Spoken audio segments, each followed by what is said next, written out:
So great to be with you at the 65th Annual Ford Boat Sport and Travel Show. I'm Brian Pointer, host of Indy Sports Show Live, bigger and better than it's ever been. We're here in the Champions Pavilion, located right in the heart of everything. Everybody's going right through here. We've got sound and TV, and it's so great to be with you. The Boat Sport and Travel Show for 65 years has been just a gathering place of like-minded people filled with pros and experts and just people that you can learn from. And one of the reasons that Indy Sports Show Live is so much fun to do is it gives you an opportunity to be with and see with, or be with and be around people that maybe you couldn't make a show session or a presentation, and that's what we're doing here today. Thrilled and honored to have with me Keith Cavallas, and I am stunned at how many, talk about social media, 24,000 people on Facebook follow you. You have just an absolute hit show that's now on the Discovery Channel that's called The Next Bite. Yeah. You're on Twitter, you're on Instagram, you're everywhere. What's going on with Keith? Well, you know, I just like talking about fishing, I guess, you know. I've always and people like to listen, obviously. I got lucky real early in my career and won some tournaments, and people decided they wanted to hear what I was doing, and things have just kind of kept rolling since then. And right now, social media is the hot thing. And does it take a lot of time? Is it a distraction to you? It takes a little bit of time. You kind of got to think about it, especially when I'm out on the tournament trail, because I do tournaments also. Because we're always so, getting ready for the next day or thinking about what we're doing, or you actually got to take the time to do a shot. But a lot of times if I'm just out fishing or I'm at an event like this or whatever, it's not that hard, just to take and talk to the people, let them know where I'm at, or let them know what's happening out on the lake. And people like that. Yep. People like that instantaneous kind of, even if they aren't fishing that body of water, it might remind them of something they do, or just being out on the water with me is kind of fun. So I try to take the time just about every day to do something. Instagram and Twitter at KK Walleye, it's all there, Facebook page. A Wisconsin native, but I don't know what you're doing in Wisconsin, because you're awfully tan coming here in the middle of February. January, February isn't real good ice fishing up in Wisconsin, so I take those 2 months off and go down to Florida, because there's just way too many fish down there to catch. So got to take care of them too. Over $1 million in career earnings for you. Walleye is your passion. How did that develop? Why walleye? I got really lucky. I moved to I was actually working for IBM way back when, moved to a city called Rochester, Minnesota, which was close to the Mississippi River. And they actually had a really good walleye club there. And there was no other real fishing around, so I'll take up walleye fishing, And the best laid, brilliant strategic target, right? I just wanted to go fishing. When I was young, I didn't care what I fished for. As long as it was biting and fighting, that's all I really needed. But I got lucky, and I got in this club, and they had tournaments, and I just really thrived on that competitive aspect of it. Not only catching fish, but competing. It was only for trophies. There wasn't no money or anything. Yep. And it just kind of grew from there. And I've always been kind of an analytical kind of guy. I actually started, my career was at IBM. I was a computer programmer, so I'm used to analyzing things and kind of breaking things apart and putting them together. And that's what fishing was for me. I could analyze stuff and look at the data and look at when fish were biting. And so it came real natural for me to just talk to people about it, because I'd already thought about it. So that's kind of how I based my career. I really do like teaching people how to fish, whether it's kids or adults, like at a show like this. I just think fishing is fun, and the more people that can have fun, the better it is for the sport. And I don't know that you could say it any better. Keith Cavallas is our guest on Indy Sports Show Live. As I said, by the way, I don't think you could say my last name any better. That's really an excellent job. That is what being a brilliant host is all about, is show prep. You've already explained that you had a laser focus on becoming a walleye fisherman. Not, you just kind of did it. Yeah. And what I have found talking to great pros like you find something and it just kind of comes to you naturally, and next thing you know, you're a legendary angler in the National Freshwater Fishing Hall of Fame. Yeah. Look, how did that happen? That had to be an honor. What's a legendary honoree? Well, that's kind of the highest fishing pro. It's not really like a radio show or radio host or yeah, because those radio show guys. It's just kind of a different category.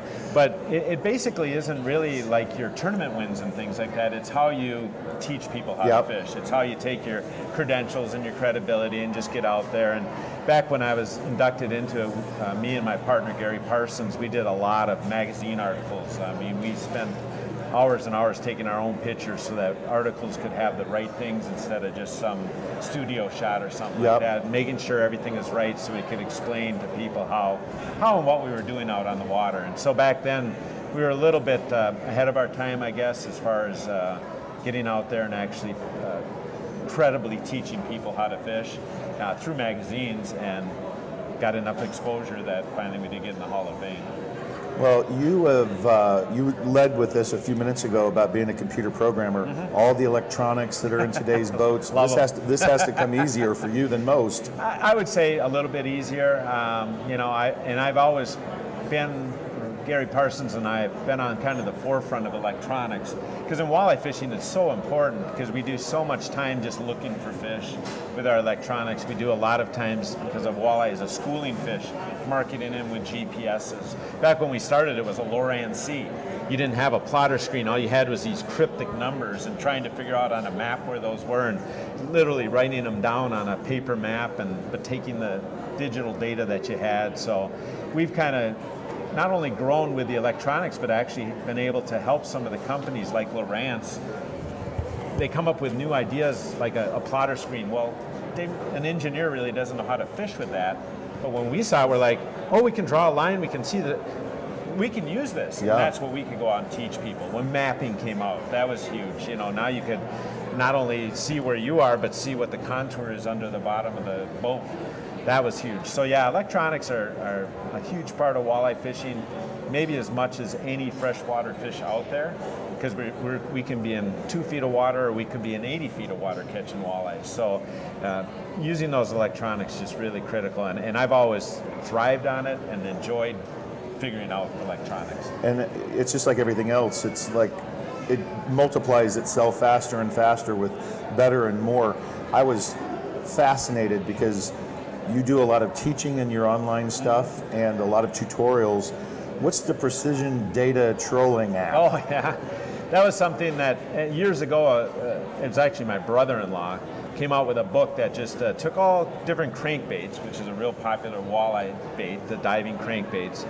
And what he did was let out some line, ran the crankbait by a scuba diver. The scuba diver looked at a tape, wrote down the number, and then they had this book of graphs on how much line do you let out and how deep does the bait go. Pretty standard stuff. Well, it got to be so many baits and so many different line types and so much different weighting systems you can put in, that it got to be too much data for a book.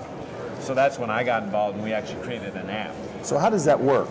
You just go out on Apple or on the Google Play, and you download. It's called Precision Trolling Data. It comes with one lure, so you can try it all out and see if you like it or not. And then you can either buy individual lures, or what a lot of the anglers who troll a lot buy is called a lifetime membership. That way, as new lures are tested, you just automatically get them all. So whether it's the latest thing, like the newest baits out are like a jointed flicker shad. Well, that's already on the app, ready to go. You can look up the data and be much more efficient, quicker. Because you want to be kind of close to the bottom, but not on the bottom. Well, I actually talk about this in my seminar tomorrow, but that's what we're here. We're previewing stuff. Right. So when you're on structure, walleyes like structure, humps, rocks, points, shoreline structure. When you're on structure, walleye will be on the bottom. But when you go offshore, they can also suspend and go and eat roving schools of bait fish. And that's the tricky part. When they suspend, walleyes can't see down. So if you're fishing on the bottom, they're suspended off the bottom, you ain't gonna catch no fish. So what you gotta do is use, again, those electronics, see where you're seeing the marks up in the water column, then you use that app and run your baits above them. Just like that. And it's just like almost like a cookbook or recipe. A little bit harder than that, but.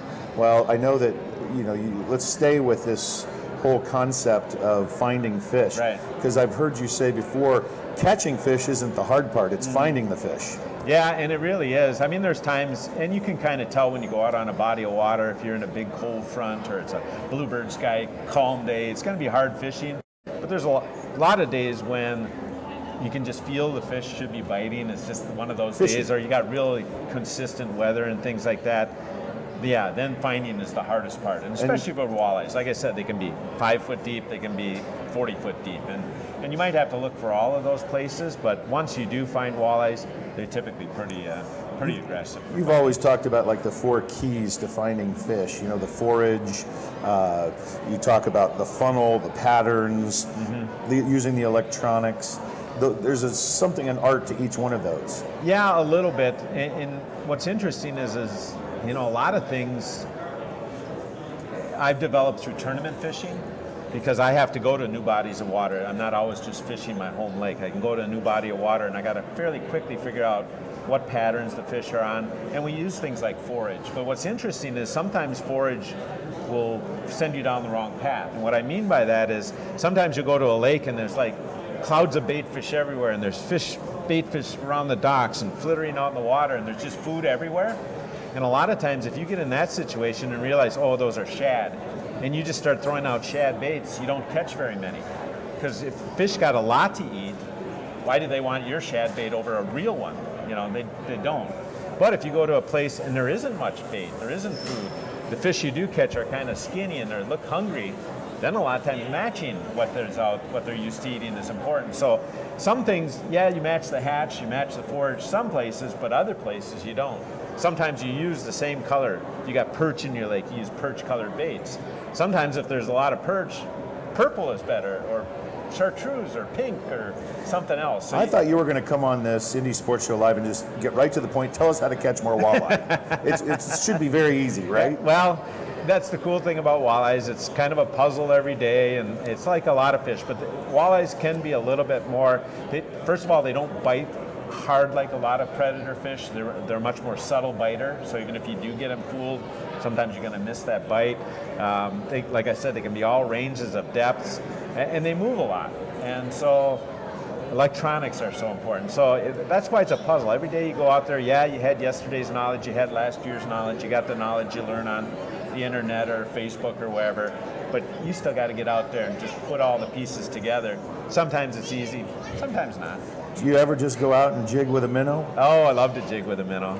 Don't fish so much with live minnows anymore. The artificial baits are getting so good that's good old-fashioned jigging a minnow. I always have that in my boat. I don't necessarily have a live minnow, but you know, I live about 15 minutes from one of the better walleye fisheries in the country, Green Bay. We've got little fish. We got a lot of big walleyes, so I get to go out and fish that when I'm at home and just have an afternoon off. So I Does still that ever love happen? to fish. I love to fish. Does that ever happen that you have an afternoon off? It does, but I still have to kind of force myself to get out of the office, quit doing all. Oh, it's a nice afternoon, I should just go fishing. So I'm trying to push that a little bit more as I get to my legendary years or my classic years, the end of where I really do look for more opportunities to fish. People always ask me, hey, when you got a day off, what do you do for fun? I go fishing. I really like fishing that much. Every person that sits in this chair or I've interviewed on Indiana Outdoors has said that. Their time off is they're doing the same thing. Yeah. It's no pressure. I can try new lures. I've always got new lures to try. If I know a bite that's going on, I want to try a new jig or a new crankbait or a new something. I mean, I've always got those things to do, which to me is fun. It's fun coming out with new stuff that might, first of all, give me an advantage when I'm out fishing a tournament, because I might have it before everybody. But secondly, it gives me something new and fresh to talk about when people want to learn something new for walleye fishing. Keith Cabayas is our guest here on Indie Sports Show Live. You talked about the importance of teaching and how much you enjoy that. Right. And that's what you're doing here at the show.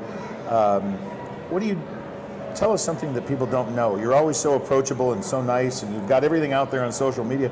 What's something about you that people don't know? Something I don't know. Well, most people don't know I do a lot of juggle. I don't juggle, no. I do go down to Florida now. I do like Florida fishing, and what's interesting is I go down there as a walleye fisherman. You can go offshore out there, and it's kind of like walleye fishing. Find structure. The difference is in the ocean, there's always fish on structure. So finding the structure is the key thing. So a lot of our side scanning and out scanning. So I really, the last 2-3 years, got to enjoy that down there. And down there, I'm not necessarily even targeting a specific fish. I just go out to catch a lot of fish.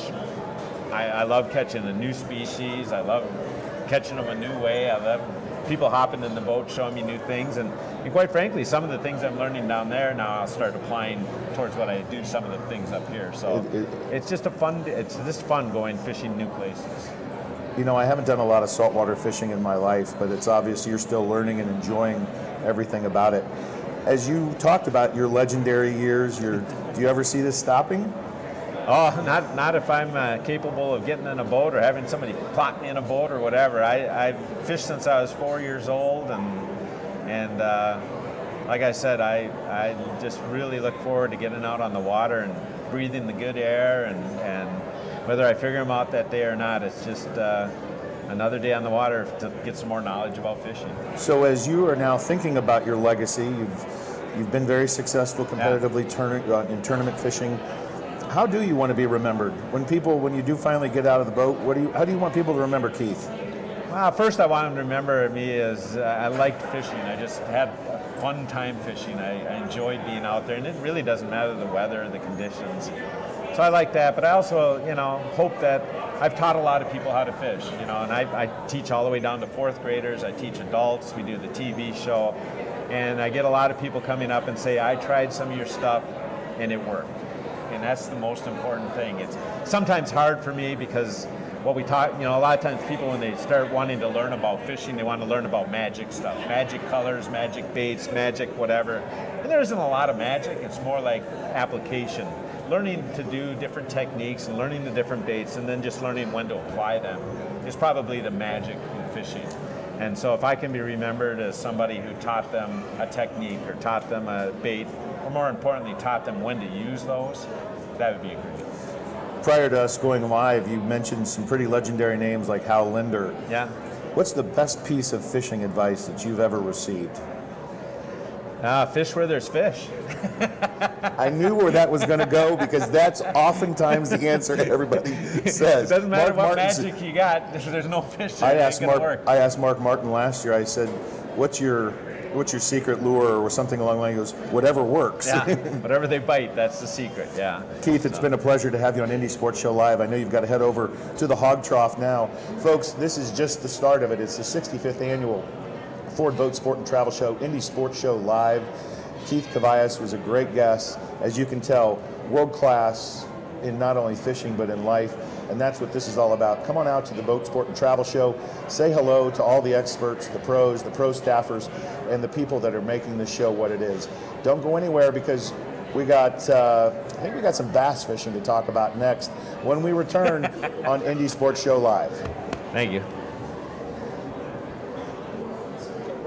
Thank you so much. That was awesome.